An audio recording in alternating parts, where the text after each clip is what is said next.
There's a claim circulating right now that the Epstein files reveal Ellen DeGeneres as, and I'm quoting this directly from the Post's, Hollywood's most prolific cannibal, that she consumed human flesh. Guess what? Pizza's here.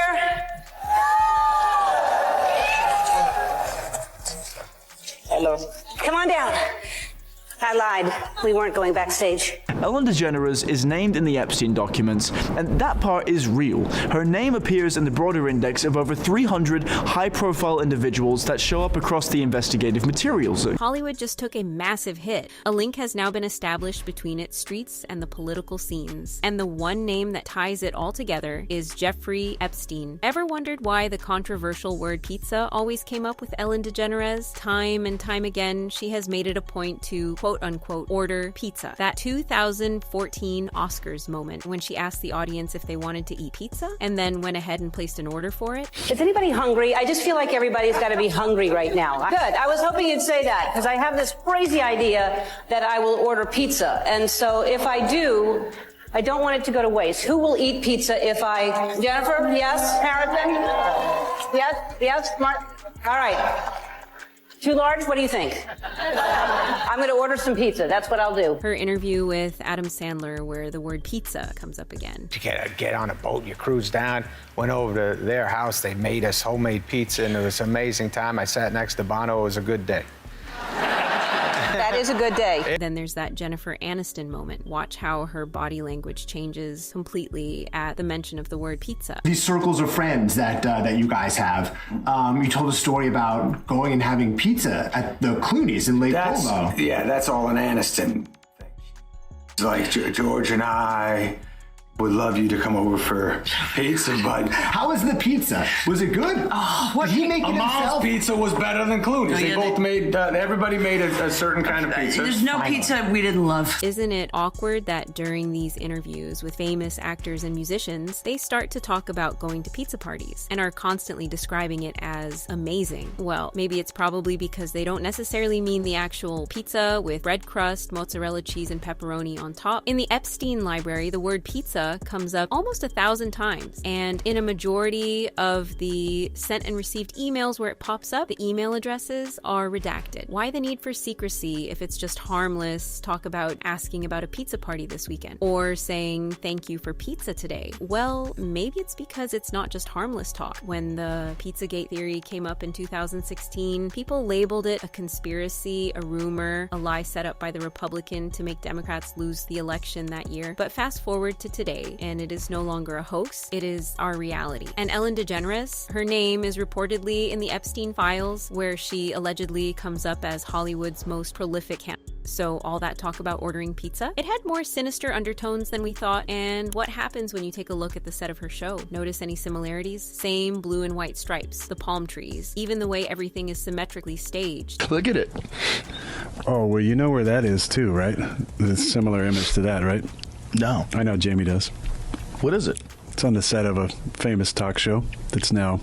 Ellen's set bears striking resemblance to the temple on Jeffrey Epstein's island. And guess who had that pizza tattoo on the inside of his lips and was also Ellen's show? Erika Kirk's alleged ex-boyfriend, Cabot Phillips. Now, how does Erika Kirk tie into this? Well, turns out Ellen was the one who helped Cabot Phillips get his first real media exposure. Before Cabot got involved in politics, he was actually given a major platform by Ellen. Ellen brought him onto her show, introduced him to a national audience, and even featured his whole family. And at the time, it was framed as this wholesome viral moment after Cabot and his siblings did a zombie prank that was blowing up online. State and local officials have reported cases of high fever, nausea, death, and even cancer. Yes?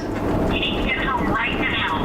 There's some sort of a weird virus outbreak because this is not a test. Okay, I'm pulling the driveway right now. What is that? Hear that, cannibalism? Because here's the twist. Anyone who understands how mainstream TV works knows that nothing on a show like Ellen's just happens. Every guest is vetted, every segment is planned, and there's always a bigger agenda behind what is shown. So now we're supposed to believe it's all just a coincidence? And here's the part that should really creep you out. Just weeks ago, when you search for the word pizza on the official DOJ site for the Epstein files, it was showing up almost 1,000 times. But now, the number of results have dropped. So if pizza really just means pizza, why are they deleting files with that word? But it gets darker. Some people close to Ellen's former DJ, so Steven Twitch boss, are saying Twitch might have stumbled onto something tied to Ellen that seriously shook him, and whatever he found was disturbing enough that he reportedly wanted to get his whole family out of Hollywood, but then tragedy hit. On Wednesday, news broke that Steven Twitch boss died from a self-inflicted gunshot wound.